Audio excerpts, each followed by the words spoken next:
All right, tell me about Thumbelina. Where'd she come from? So Thumbelina, when I adopted my first cat, I found my first cat by adding a bunch of rescues onto my Facebook page, and after I adopted her, I hadn't actually intended to get a second cat, but I still had all these rescues that were advertising cats every single day. Well, Thumbelina's story came up, and they were looking for anybody to foster her. She was at DFW Rescue, and they were like, "Please, if anybody can take care of this kitty." She was hit by a car. She had spinal injuries, and basically they were uncertain at this point what her medical prognosis was going to be going forward. But they needed somebody to take care of her until they could kind of figure out what was going on. And eventually they got to the point, because I think they had her for 2-3 weeks, and they basically said, we cannot keep putting funding into this cat when we're not really sure what's going to be going on. So they basically said that at some point she was going to be probably euthanized if somebody didn't come forward. Well, at this point I was actually trying to reach out to be offered to foster her or adopt her, or I didn't want to see her. She's such a cute kitty. She's a little gray kitty, long hair kitty with green eyes, and she's just so cute. And another rescue had actually volunteered, saying, okay, we're overwhelmed ourselves, but we don't want to see her be put to sleep. We'll take her. And so another rescue took her. And at this point, I was contacting this rescue saying, if you need somebody, I will take her. And they finally got back to me. It took them about a week or two to reach out. And when they did, they basically said, if you're available still to take her, we will let you take her.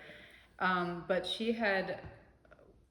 So I went and picked her up this last Monday, and she is so sweet. She is such a sweet cat, and all she wants is pet me, love me, give me kisses. I mean, you first meet her. Most cats are a little standoffish, but she is just wants to follow you around. And I went to go pick her up, and we took her to the vet, my vet, right away. And immediately, basically, they said, okay, so just besides the spinal damage, because she does have spinal damage, and she can walk, but her back legs are just weak. Like, she can stand up, but if she starts to move forward, her legs start to slide off from under her.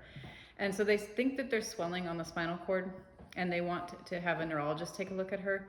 But she also has a hernia, so there's a loop of her bowel that is coming through the muscles of the muscle wall, and they said it goes in and out. It's like receding. So they said right now it's okay, but they strongly want to get that taken care of. She's also not spayed. She had an upper respiratory, or still has an upper respiratory infection that we're working on, and she had really bad ear infections as well as yeast infections inside her ears.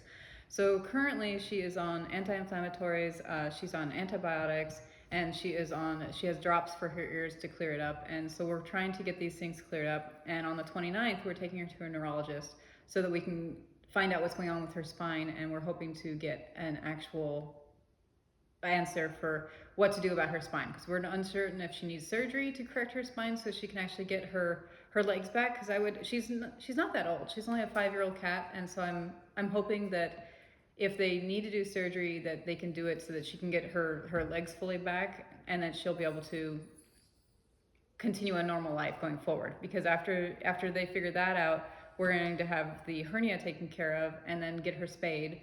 And then along the way, we just need to make sure that the respiratory infection and the ear infections are under control. Because right now we're still working on them.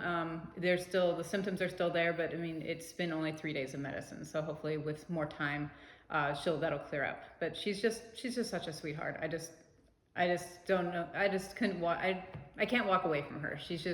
She needs somebody to help her, and I feel like I am able to help her. So therefore, I just have to try.